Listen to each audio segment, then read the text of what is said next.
જજમેન કાઠિયાવાડી વાતો વિથ ડોલી વસાનીમાં આપ સૌનું સ્વાગત છે.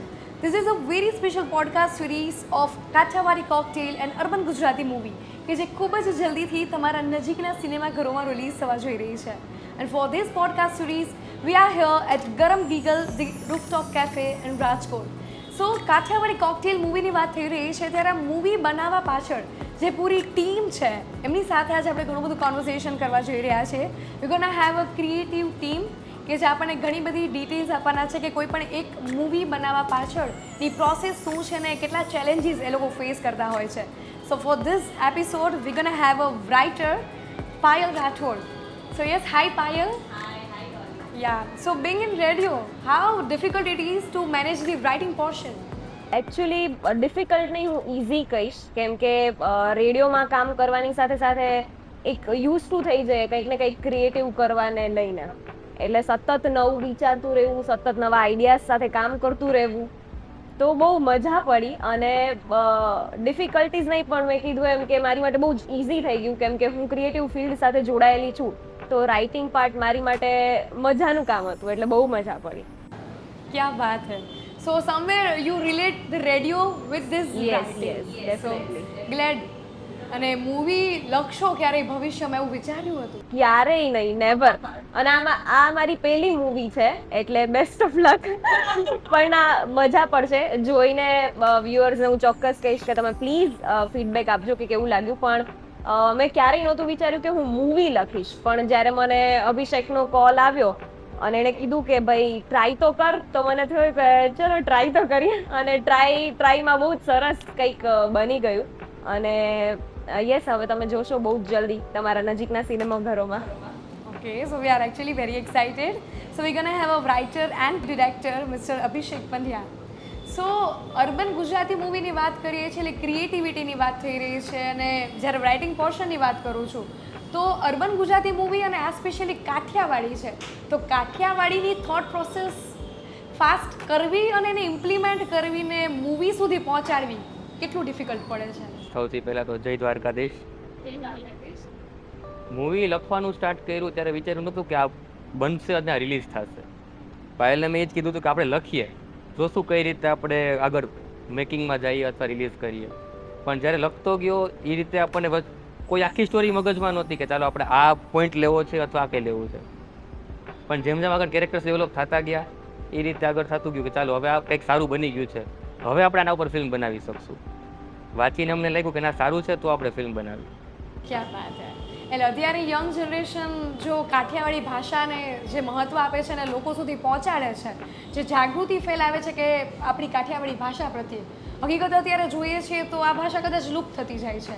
ઇંગ્લિશ મીડિયમનો જમાનો આવ્યો છે કે ગુજરાતી તો દૂર, લોકો ઇંગ્લિશ તરફ વળી રહ્યા છે, અને એમાં પણ આપણે કાઠિયાવાડી મૂવી લઈને આવીએ છીએ. એટલે ઘણા એવા શબ્દો હશે, ઘણી એવી બોલી હશે કે જેનાથી લોકો ખૂબ જ જલ્દીથી વાકેફ થવા જઈ રહ્યા છે. રાઈટ? યસ. મેં મ્યુઝિક ડાયરેક્ટરને એક વાત કીધી હતી કે લિરિક્સ જે લખો ને એમાં કાઠિયાવાડી શબ્દો વધારે યુઝ કરજો. તો એ શબ્દોનો મતલબ મને પણ નહોતી ખબર. એ મ્યુઝિક ડાયરેક્ટરે પણ પૂર્વેશ દવે છે, એ લોકોએ વિચાર્યું, એને લખાવડાવ્યા, પછી સમજ્યા, અમે પોતે સમજ્યા કે સર આ વર્ડનું આ મિનિંગ થાય, અને પછી એના ઉપર કામ કર્યું. તો અગર કોઈ ગૂગલ કરશે આ શબ્દ તો એને આગળ જતા ખબર પડશે. It's very nice. મતલબ યંગ જનરેશન લોકો સુધી પહોંચાડે છે આપણી કાઠિયાવાડી ભાષાને, એનું મહત્ત્વ એ ખૂબ જ સારી વાત છે. So we gonna have a Kuldeepsinh Rajput as a choreographer of the movie. અત્યાર સુધી આઈ એમ શ્યોર કે કોરિયોગ્રાફી તમે વેડિંગ્સની કરી હશે, એન્યુઅલ ફંક્શન્સ કર્યા હશે, તો શું નવું લાગ્યું, કેટલું ચેલેન્જિંગ લાગ્યું તમને? નવું તો બહુ વધારે જ હતું, બટ ચેલેન્જિંગ એના પણ થોડુંક વધારે જ હતું, કેમ કે જ્યારે અભિષેક સાથે મળ્યો હતો એ એક સ્ટોરી અલગ છે કહેવાની કે ક્યારે તને ઓફર થયું અને ક્યારે સોંગનું શૂટ છે. બહુ શોર્ટ ટાઈમ હતો મારી પાસે. બેઝિકલી હું એ લોકોને છે ને એક્ટિંગની ફિલ્ડ માટે મળ્યો હતો, બટ એ લોકોને ખ્યાલ હતો, દે નો અબાઉટ માય કોરિયોગ્રાફીઝ. તો અચાનક જ છે ને 3 દિવસ પહેલાં મને કહે છે કે આપણે એક નવરાત્રિનું સોંગ છે અને એ કોરિયોગ્રાફ કરવાનું છે. અને મેં કીધું ભાઈ મૂવીનું સોંગ છે, મૂવીમાં કોરિયોગ્રાફી કરવાની છે અને 3 દિવસમાં કરવાની છે. હવે પહેલાં તો એ 2 દિવસમાં હું પોતે પહેલાં પ્રિપેર થયો કે હું કરીશ કે નહીં કરું. પછી મને એક બીજો ઝટકો એવો મળ્યો કે જે કાસ્ટ છે 6 જણાની, એ લોકોને શીખવાડવાનો છે, અને એમાંથી 3એ મને ઓલરેડી કહી દીધું કે અમે નોન ડાન્સર્સ છીએ, મને કાંઈ ગરબા રમતા નથી આવડતું, બહુ વધારે ડિફિકલ્ટ હતું. અને સેકન્ડ થિંગ એવી થઈ કે એ લોકોને ગરબા રમતા નહોતું આવડતું ને તોય શીખવાડવું પડ્યું, અને એ પણ જ્યારે શૂટ છે એની 4 કલાક પહેલાં. અમે શૂટની 4 કલાક પહેલાં સતત 4 કલાક પ્રેક્ટિસ કરી છે, એ લોકોને મેં શીખવાડ્યું છે, અને એ લોકોએ બહુ સારું એવું અટેમ્પ કર્યું છે ફર્સ્ટ ટાઈમ પર. અને એવું છે કે જનરલી તમે ગરબા સોંગ જોતા હશો ને તો એમાં તમે ગરબાના સ્ટેપ્સ વધારે જોતા હશો, બટ અમારામાં જ એવું છે કે અમે અર્બન અને આપણા અર્વાચીન ગરબા બે સાથે છે ને મિક્સ કરીને એક બહુ સારી એવી કોરિયોગ્રાફી કરી છે, અને સોંગમાં બહુ સારું બ્લેન્ડ થયું છે એ બે વસ્તુ. તમને જોઈને લાગશે નહીં કે આ 4 દિવસમાં થઈ. એક બાજુ સોંગનો સીન શૂટ થાય છે જ્યાં એક કેરેક્ટર્સની જરૂર નથી, અને એક બાજુ બીજા કેરેક્ટર્સ કોરિયોગ્રાફી તૈયારી કરે શીખે છે, ટૂંકમાં સાથે સાથે પ્રેક્ટિસ કરે છે મારી સાથે. અને તે હોલ નાઇટ અમે સવારના 6 વાગ્યા સુધી કન્ટિન્યુ શૂટ જ કરી હતી. એટલે જેમ જેમ કાઠિયાવાડી કોકટેલની ટીમ સાથે મારું કોન્વર્ઝેશન વધતું જાય છે એમ મારી ક્યુરિયોસિટી હવે વધે છે આ મૂવી જોવાની. સો લેટ અસ હોપ કે આ બહુ જલ્દીથી સિનેમાઘરોમાં આવે ને અમે એન્જોય કરીએ.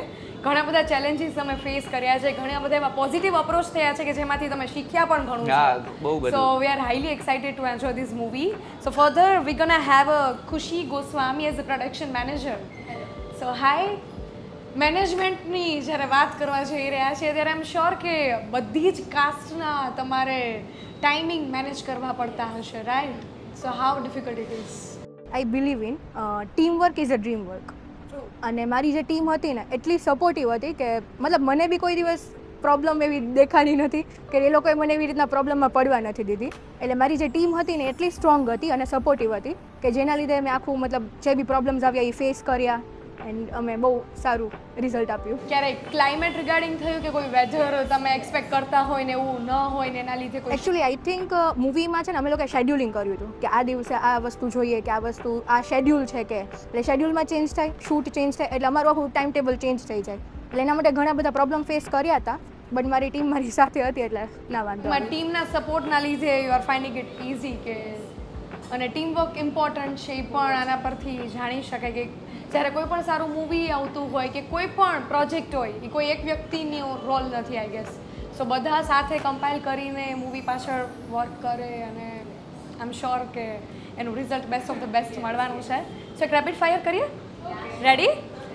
મૂવીની વાત કરી, કેટલા ચેલેન્જીસ તમે ફેસ કર્યા, બધું જાણ્યું, but now let us enjoy the rapid fire. Okay Payal, first you, what is the strangest place you have found inspiration for writing? ઘણી બધી એવી સ્ટ્રેન્જ જગ્યાઓ હતી, પણ પર્ટિક્યુલરલી હું વાત કરું તો હું બહુ જ પહેલાં મતલબ હું એક ગામડાથી બિલોંગ કરું છું, તો મારી માટે આ બહુ જ ઇઝી થઈ ગયું અને સાથે થિયેટર સાથે જોડાયેલી છું એટલે બહુ પણ સ્ટ્રેન્જેસ તો નહીં કહી શકીએ, પણ beautiful, the most beautiful place તમે કહી શકો કે એક બહુ જ સુંદર કેરેક્ટર છે જેના વિશે આપણે આગળ વાત કરીશું, પણ એ કેરેક્ટરની ઇન્સ્પિરેશન મને મારા ગામડામાંથી મળી છે. હા, એટલે એ મારી માટે મોસ્ટ બ્યુટીફુલ પ્લેસ હતી કોઈ કેરેક્ટર માટે કે ઇન્સ્પિરેશન લેવાની. ક્યાં વાત હે. So pen and paper or typing on a computer? આમ તો હું બહુ આમ ઓલ્ડ સ્કૂલ છું બધી બાબતમાં, એટલે મને પેન ને પેપર જ ઇઝી પડે, પણ આ તો મૂવી પેન ને પેપરમાં લખવું ઇટ્સ સો મચ ડિફિકલ્ટ, એટલે of course computer. Coming to you, કયું કેરેક્ટર તમને ખૂબ જ વધારે ગમે છે? અભિમન્યુ કેરેક્ટર છે, મિશેલ ત્રિવેદી પ્લે કરે છે. એ કેરેક્ટર એવું છે, એ પોતે આર્ટિસ્ટ છે. કેરેક્ટર પોતે જ ફિલ્મમાં પેઇન્ટર છે કે જે સ્કેચીસ બનાવે છે અને બહુ રિચ ફેમિલીથી બિલોંગ કરે છે, બટ એ બિઝનેસ નથી સંભાળવો અને એઝ એ આર્ટિસ્ટ તરીકે આગળ વધે છે. એ એક ફેવરિટ કેરેક્ટર છે. What is your favourite writing snack? લખતી વખતે તો જે આપો એ આવ્યું છે, કારણ કે ઘણી વાર રાત જાગ્યા હોય આપણે, એટલે ગુજરાતી છે તો ગાંઠિયા આપણે obviously. Most challenging part while you are writing this the script?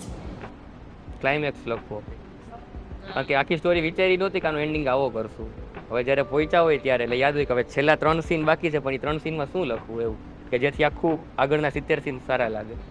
Okay Payal, again next for you, if your life is a book, then એનું શીર્ષક, ટાઇટલ શું હોય? આ તો મને તો 10-15 ટાઇટલ સૂજી ગયા, પણ પાયલ એક સ્વપ્નની દુનિયા એવું હું રાખીશ છે કે હું ઇમેજનરી વર્લ્ડમાં બહુ જ જીવું છું, એટલે હા. ફનીએસ્ટ કો સ્ટાર કયો હોઈ શકે? Funniest co star is Michelle. Okay, આ કેરેક્ટર થોડુંક એક્સાઇટિંગ લાગે છે. Again most challenging part of this project. એ જ જો તમે કીધું કે ક્લાઇમેટ ચેન્જ થાય, અમારે છે ને શૂટ ઉપર એવું ઘણી બધી વાર થયું છે કે ઓન સેટ મતલબ કે અમે લોકો હોય તો અચાનક એ સીન ચેન્જ થઈ જાય, તો એના માટે અમારે બધું જ ચેન્જ કરવું પડે. ફોર એક્ઝામ્પલ કોઈ પ્રોપર્ટી છે કે કોસ્ટ્યુમ છે, એટલે અમારે બહુ મતલબ ઓકે, યોર ફર્સ્ટ રિએક્શન કે જ્યારે તમને ખબર પડી કે તમારે મૂવીમાં કોરિયોગ્રાફી કરવાની છે? ફોન કટ કરી નાખ્યો હતો. પહેલા તો મેં ના પાડી હતી કે ટૂંકમાં વસ્તુ એવી હતી કે અચાનક યાર ગમે એમ ઉપાડીને મને દેવું, નો ડાઉટ એને વિશ્વાસ હતો પણ મને નહોતો કે બટ વાંધો ન આવ્યો તો એ ચાલ કરી લીધું મેં સાથે મળીને બધાએ. સો એવી કોઈ કોમ્પ્લિમેન્ટ કે જે તમને ડ્યુરિંગ કોરિયોગ્રાફી મળી હોય? કોમ્પ્લિમેન્ટ તો એક બહુ સારી એવી અભિષેકભાઈ તરફથી અને આરજે આકાશ તરફથી બે તરફથી મળી હતી કે બહુ શોર્ટ ટર્મમાં આ લોકોને મેં સોંગ આખું કોરિયોગ્રાફ કરી દીધું. અને બીજી આકાશભાઈ તરફથી કે એને જ્યારે મને કીધું હતું કે ભાઈ મને ગરબા રમતાય નથી આવડતું, કાંઈ નથી આવડતું, પણ તો એને 4 કલાકમાં આખું સોંગ મેં શીખવાડી દીધું હતું. એટલે એને જે કોમ્પ્લિમેન્ટ આપ્યું હતું કે ભાઈ બહુ મસ્ત કોરિયોગ્રાફી કરી છે. બસ આટલું ઘણું હતું. મતલબ ધીસ મેડ યોર ડે. યા ડે યર લાઈફ યર આખું વર્ષ બની ગયું આગળના હજી બીજા કોમ્પ્લિમેન્ટ લેશું. So coming to you, if you weren't be a production manager, then what you would be? Actually I want to become an actor. અને આ ટીમ સાથે હું join be as an actor જ થઈ હતી. બટ હા, આમાં મારો મતલબ એક રોલ બી હતો કે જે કેરેક્ટર છે એની ફ્રેન્ડનો રોલ હતો. બટ આઈ થિંક ડ્યુરેશનના લીધે છે ને મારો એ રોલ કટ થઈ ગયો. એટલે મારી ફર્સ્ટ પ્રેફરન્સ એક્ટિંગ જ છે. તો એને પ્રોડક્શનનું કામ બહુ સારી રીતે કર્યું છે. રોલ કટ થઈ ગયા જાણ્યા બાદ પણ. Alright, so thank you so much to the entire team કે આ કાઠિયાવાડી કોકટેલ નામ જ એટલું સરસ છે, યુનિક છે, અને જે બનાવવા પાછળની જે પ્રોસેસ છે જે તમે બધાએ ફેસ કરી છે ને બનાવી છે, હકીકતે આઈ એમ શ્યોર કે આ મૂવી ધૂમ મચાવવાનું છે, હકીકતે રંગ લાવશે. અને we are very excited to enjoy this movie in theatre. As she said કે બધાનું ટીમ વર્ક છે, તો એવરીબડી ઇઝ રિયલી અપ્રિશિએટિંગ. અને રાજકોટ, પૂરું ગુજરાત, અને જ્યાં સુધી આ મૂવી પહોંચે છે ભારતમાં, આઈ એમ શ્યોર કે બધા અપ્રિશિએટ કરશે તમારું આ initiative. Thank you so much, wish you a very good luck. So this was all about the episode 2 of this podcast series of Kathiyawadi cocktail. See you all in the very next episode. Thank you so much.